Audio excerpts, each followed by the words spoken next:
ಈ ಸಲದ ನಮ್ಮ ವ್ಯಾಲೆಂಟೈನ್ಸ್ ಡೇ ಡಿನ್ನರ್ ಹೇಗಿತ್ತು, ಎಲ್ಲಿ ಮಾಡಿದ್ವಿ ಅಂತ ನಿಮ್ಮ ಜೊತೆ ಶೇರ್ ಮಾಡ್ಕೊಳ್ಳೋದಕ್ಕೆ ಬಂದೆ. ಹಾಯ್ ಫ್ರೆಂಡ್ಸ್, ಅನುಗ್ರಹ ಕಿಚನ್ಗೆ ಸ್ವಾಗತ. ನಾನು ನಿಮ್ಮ ಉಷಾ ವಿ ಭಟ್. ಕಾಕಲ್ ಕೈ ರುಚಿಯವರ ಕಡೆಯಿಂದ ಗಿವ್ ಅವೇ ಕಾಂಟೆಸ್ಟ್ ಇತ್ತು. ಅದರಲ್ಲಿ ನಾನು ಪಾರ್ಟಿಸಿಪೇಟ್ ಮಾಡಿದ್ದೆ. ವಿನ್ ಆದವರಿಗೆ ಕ್ಯಾಂಡಲ್ ಲೈಟ್ ಡಿನ್ನರ್ ಮಾಡುವಂತಹ ಅವಕಾಶ ಇತ್ತು. ನಾವಿಬ್ಬರು ಚೆನ್ನಾಗಿ ರೆಡಿಯಾಗಿ RBI ಲೇಔಟಲ್ಲಿರುವಂತಹ ಕಾಕಲ್ ಕೈ ರುಚಿಗೆ ಹೋದ್ವಿ. ತುಂಬಾ ಚೆನ್ನಾಗಿ ಅಲಂಕಾರ ಮಾಡಿದರು. ಹಾಗೆ ಎಲ್ಲ ಟೇಬಲಲ್ಲಿ ಕೂಡ ರೋಸ್ ಇಟ್ಟು ತುಂಬ ನೀಟಾಗಿ ಅರೇಂಜ್ಮೆಂಟ್ ಮಾಡಿದರು. ಹೋಗಿ ಕೂತ್ಕೊಂಡ ತಕ್ಷಣ ರೋಸ್ ಕೊಟ್ಟು ವ್ಯಾಲೆಂಟೈನ್ಸ್ ಡೇ ವಿಶ್ ಮಾಡಿದರು. ಆಮೇಲೆ ಕ್ಯಾಂಡಲ್ ಹಚ್ಚಿ ನಂತರ ನಮಗೇನು ಬೇಕೋ ಅದನ್ನು ಸರ್ವ್ ಮಾಡಿದರು. RBI ಲೇಔಟ್ ಮಾತ್ರ ಅಲ್ಲದೆ ಬೆಂಗಳೂರಲ್ಲಿ ಬೇರೆ ಬೇರೆ ಕಡೆಯವರ ಔಟ್ಲೆಟನ್ನು ನೀವು ನೋಡ್ಬೋದು. ನಮ್ಮಿಬ್ಬರಿಗೂ ಕೂಡ ಒಂದು ಮೆಮೊರೇಬಲ್ ಹಾಗೆ ಬ್ಯೂಟಿಫುಲ್ ಡೇ ಆಗಿತ್ತು ಅಂತಲೇ ಹೇಳ್ಬೋದು.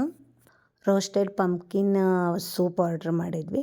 ತುಂಬ ಚೆನ್ನಾಗಿತ್ತು. ಹದವಾದ ಖಾರ ಇದ್ದು ಸೂಪರಾಗಿತ್ತು. ಹಾಗೆ ಪಾನಿಪುರಿ ಇರ್ಬೋದು, ಸ್ಪೈಸಿ ಬನಾರಸಿಯ ಪನ್ನೀರ್ ಟಿಕ್ಕಾ ಆರ್ಡ್ರ್ ಮಾಡ್ಕೊಂಡ್ವಿ. ಇದಂತೂ ತುಂಬ ಚೆನ್ನಾಗಿತ್ತು. ಖಾರವಾಗಿ ತುಂಬ ಇಷ್ಟ ಆಯಿತು.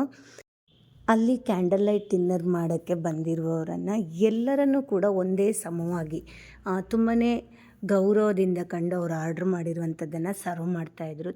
ನೋಡಿ ತುಂಬ ಖುಷಿಯಾಯಿತು. RBI ಲೇಔಟಲ್ಲಿರುವಂತಹ ಕಾಕಲ್ ಕೈ ರುಚಿನಲ್ಲಿ ನಿಮಗೆ ಕೆಳಗಡೆ ಸೆಲ್ಫ್ ಸರ್ವಿಸ್ ಇರುತ್ತೆ. ನೀವು ಆರ್ಡ್ರ್ ಮಾಡ್ಕೊಂಡು ತಗೊಂಡು ಕೂತ್ಕೊಂಡು ತಿನ್ನುವಂಥದ್ದು. ಸಾಕಷ್ಟು ಜಾಗ ಇದೆ. ಮೇಲ್ಗಡೆ ಕಂಪ್ಲೀಟ್ AC ಹಾಲು. ಹಾಗೆ ಕೂತ್ಕೊಂಡು ನಿಮಗೇನು ಬೇಕೋ ಆ ಫುಡ್ಡನ್ನು ನೀವು ಆರ್ಡ್ರ್ ಮಾಡಿ ತರಿಸ್ಕೊಂಡು ತಿನ್ನೋವಂಥದ್ದು. ತುಂಬ ನೀಟಾಗಿ ಕ್ಲೀನಾಗಿದೆ.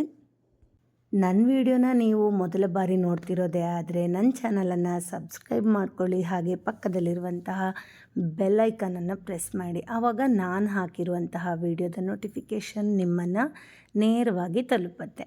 ಬಟರ್ ರೋಟಿನ ನಾನು ಕಾಜು ಮಸಾಲ ಜೊತೆ ತಿಂದೆ. ತುಂಬಾ ಚೆನ್ನಾಗಿತ್ತು. ಅದರಲ್ಲೂ ಒಂದು ತುತ್ತು ಕೊಟ್ಟರೆ ಅಲ್ವಾ, ಅದಿನ್ನೂ ಸಖತ್ ಟೇಸ್ಟಿಯಾಗಿತ್ತು.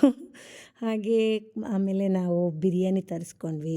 ವೆಜಿಟೇಬಲ್ ಬಿರಿಯಾನಿ ತುಂಬ ಚೆನ್ನಾಗಿತ್ತು. ಅದೆಲ್ಲ ತಿಂದಾದಮೇಲೆ ಕೊನೆಯಲ್ಲೊಂದು ಮೈಸೂರು ಪಾಕ್ ಐಸ್ ಕ್ರೀಮ್ ತರಿಸ್ಕೊಂಡ್ವಿ. ಒಂಥರ ಡಿಫ್ರೆಂಟಾಗಿ ತುಂಬಾ ಚೆನ್ನಾಗಿತ್ತು. ಫ್ಯಾಮಿಲಿ ಜೊತೆ ಕೂತು ಹರಟೆ ಹೊಡಿತಾ ಊಟ ಮಾಡೋದಕ್ಕೆ ಒಂದೊಳ್ಳೆ ಜಾಗ ಅಂತಲೇ ಹೇಳ್ಬೋದು.